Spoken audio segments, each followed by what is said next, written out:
My name is Uri Gneezy. I'm a behavioral economist at the Rady School of Management, UC San Diego. And the research I want to talk about today relates to what motivates people to give to charities, to give to good causes. In particular, we are interested in corporate social responsibility. Companies for decades are trying to really get people to give money, and we are trying to get companies to be responsible. Turns out that it's very hard to achieve that because, if a company does it, I don't really know whether they do it because they really want to attract me, so it's some kind of trick, or is it something deeper than that, and what's the signal that I get? We talk a lot about identity. What does it do to me if I give money to charity? If I go and buy coffee in Starbucks and the coffee comes from fair trade coffee, I don't know if I buy the coffee, if I'm paying because I really want to help the farmers in Kenya, or is it because I just want to have a cup of coffee? The signal that I get to myself is not really strong. And we were looking for ways to actually get to the bottom of this. So together with Leif Nelson, Uri Gneezy, and Amber Brown, we conducted an experiment with Disney. Over there, we did a very simple manipulation. You went on a ride. When you came down from the ride, you saw your picture that was taken, and we asked you whether you want to buy it. And we had, on different days, we had 4 different options, basically. Either the price was fixed at $14, like the usual price, or $14 and half of it went to charity. This is very much like it's usually done with corporate social responsibility, that half of your proceeding goes to charity. We saw some jump in some increase in sales when half of it went to charity, but it was relatively very small. Then we had the other dimension that we had was a voluntary paying system called Pay What You Want. So we told people, you can pay as much as you want for this. People loved it. They bought the pictures 16 times more pictures were sold under Pay What You Want than under the regular price, which is not that surprising. But people paid very little. They paid about $1 per picture. So that wasn't profitable to the company. And then we have the fourth one, which is the most interesting for what we're doing. It was Pay What You Want, but half of it went to charity. The charity, by the way, was Make-A-Wish Foundation. Everyone likes it, so it's not a controversial one. When half of the money went to Make-A-Wish Foundation, you could see a big difference in the behavior of people. When it was just Pay What You Want, it was like, John, why are you paying so much? Steve, it was like, a bazaar somewhere. When half of it went to sick kids, people were much more quiet. What we found out was that people paid much more. So people paid about $6 per picture instead of $1 that they paid in the regular Pay What You Want. And less people bought it. So less people actually approached and took the picture, took the opportunity to buy the picture. And we think that the reason is that if you tell me, look, you can buy this picture, you can pay as much as you want, and half of it goes to charity, well, if it's just pay as much as you want, I can go and pay $1. That's fine. If half of it goes to sick kids, I feel really cheap if I pay $1. So I rather avoid the situation completely, right? So that was an original finding that we had a few years ago. And that's what the new research is based on. Okay, so please give me an overview of the research you conducted in the shopping bag and donut studies, and just talk about how it was conducted and what the main finding was.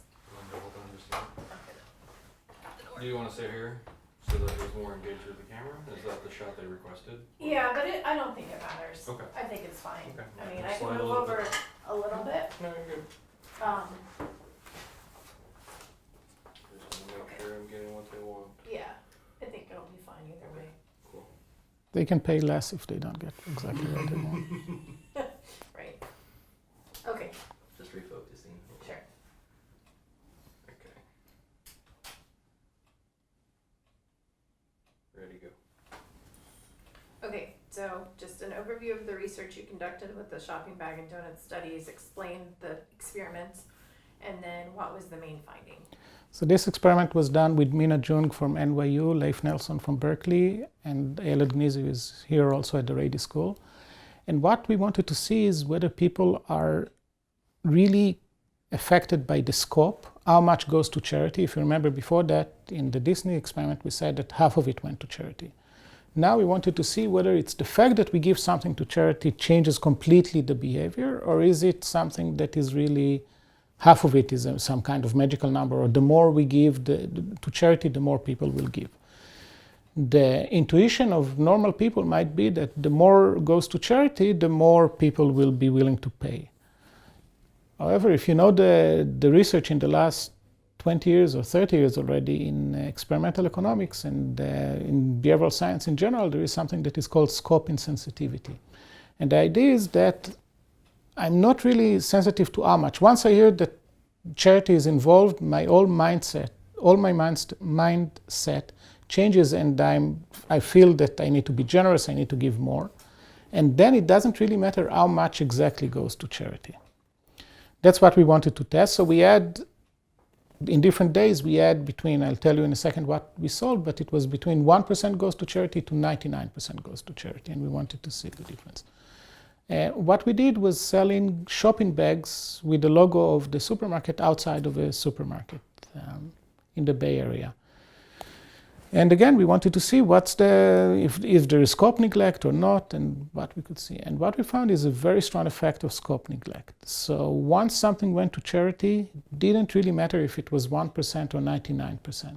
People were just, less people actually bought the bag than with underpay what you want, but they paid much more.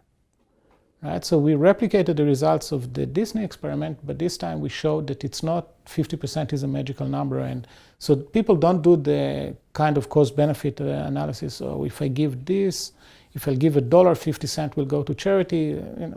No, charity is involved. Probably people feel good about it. We call it identity. It reinforces their identity as good people. They're more willing to give money. That was the main finding of this new paper. Were there any surprises for you in the research or in the results? Originally, when we saw the effect of this, what happens when 50% goes to charity, underpay what you want, we were surprised. We expected some effect. We didn't expect such a large effect. So that was a surprise. By the way, we called it shared social responsibility. So the idea is that it's not corporate social responsibility is one thing, but shared social responsibility is something in which me as a consumer and you as a company, we share the responsibilities. So you expose yourself by allowing me to pay as much as I want, and I decide to give as much as I want. In the new research, we were not surprised. We did expect to see the scope insensitivity. Okay. What can charities or corporate partners learn from this study? And do you have any suggestions to make those kind of partnership more fruitful for both parties?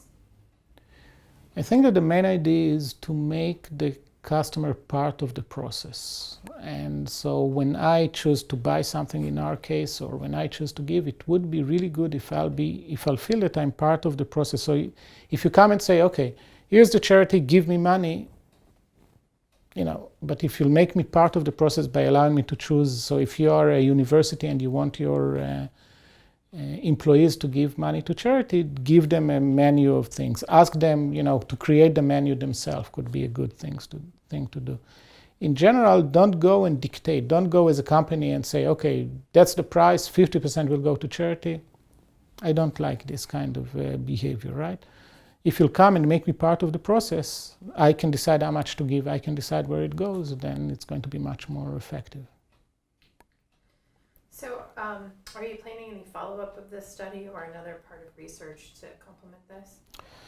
There are lots of open questions around this. For example, we don't know what are the boundary conditions. So we know that you need to like the company that is offering something with pay what you want. Otherwise, you wouldn't pay. If it's a company that I don't like, I will take it but won't like it. We don't suggest that the entire market can switch to it. I don't think that you should sell cars using pay what you want. You're going to lose lots of money if you'll do that. So trying to understand what parts of the economy could switch to this, I think that that's something that we care about. We believe that, for example, and you can see that much of it is happening, the music industry, video industry, games, those are things that are done online. Usually the marginal cost is zero, right? So it doesn't cost me more if you download my music or my video or my game. And people like these companies. Why would you download the music of an artist that you don't like or something like that? Those seem to be the best, or the most likely places where you'll see more and more of this. And one of the things that we are interested in is how can we make it easier? So how can we make pay what you want? So imagine that instead of going to the Apple Store or iTunes to download music, you'll have something like that with your credit card already, but it's pay what you want, right? Because one of the barriers that we have is to take out the credit card and pay. But imagine that I want to listen to music, and from time to time I can decide to give you money or to give the artist money. I think that would be something that can work very well, and those are the kind of directions that we're trying to think about now.